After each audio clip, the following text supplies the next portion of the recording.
Friends, as you know, Tim Cook is now a living legend at Apple, but every legend has a retirement plan. For some time now, the question, who will take Cook's place, has been echoing in the corridors. The name is finally starting to become clear: John Ternus. So who is John Ternus? Now, if you love that iPhone you have today, that slim iPad, or those monstrous M-series processor Macs, the real engineer behind it is this guy. Ternus is Apple's vice president of hardware engineering, but don't think of him just as an engineer. Tim Cook was an operations genius. He managed logistics and finances. John Ternus, on the other hand, is the product man. He is seen as the person who brought back Apple's old product-focused spirit after Jony Ive left.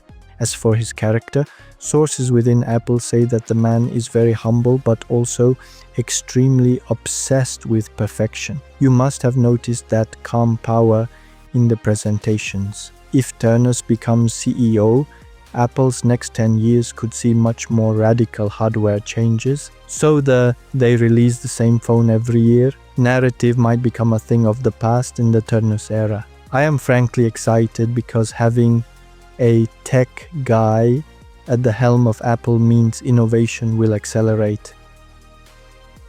While Apple's leadership position is being debated, a major upheaval is about to occur on the software front. Apple, WWDC 2026, they announced the dates, guys. We're meeting in June, and this time our focus won't be on the iPhone 17 or a new Apple Watch.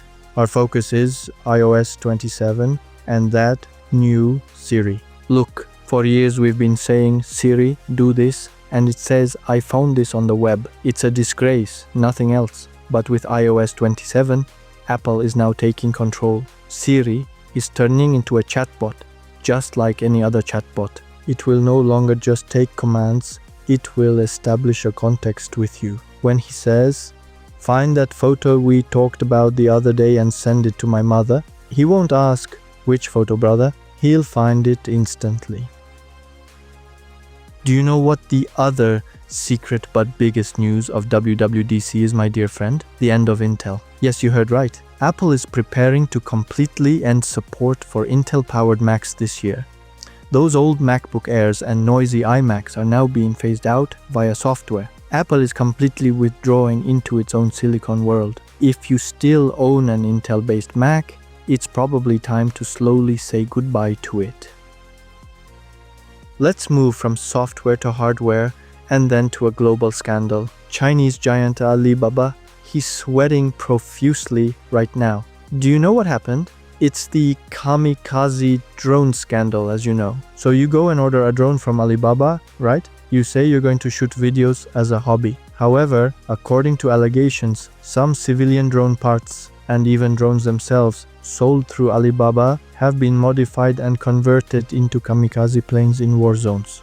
It is reported that these parts are labeled as toys or agricultural equipment during shipment. Now, I don't think a giant platform like Alibaba would knowingly turn a blind eye to this, but the lack of oversight is so great that civilian technology can suddenly be used to commit war crimes. Global powers are now pressuring Alibaba, asking, how could you not control these shipments? This incident could also jeopardize the future of the civilian drone market. Don't be surprised if, in the future, a driver's license isn't enough to buy a drone. They might start asking for a criminal record check or something similar.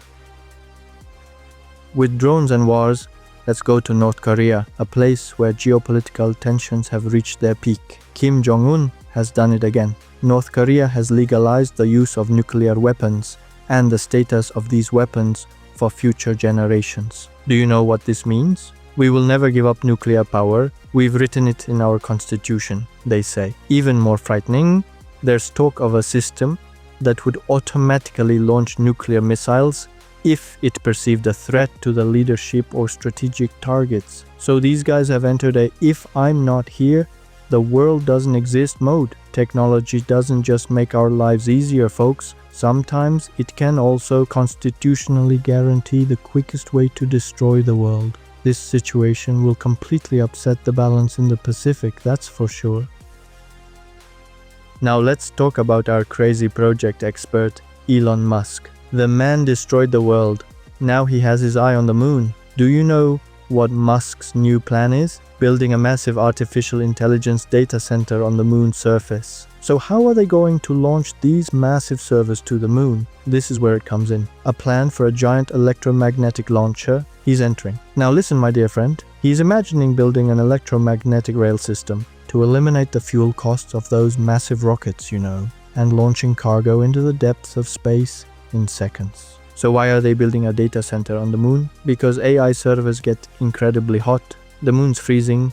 Dark regions reduce cooling costs to zero. He also wants to build a data fortress free from regulations, censorship, and restrictions around the world. Musk could do it, he might as well. But isn't it ironic that while we can't even provide stable internet access on Earth, this guy is building a cloud on the moon?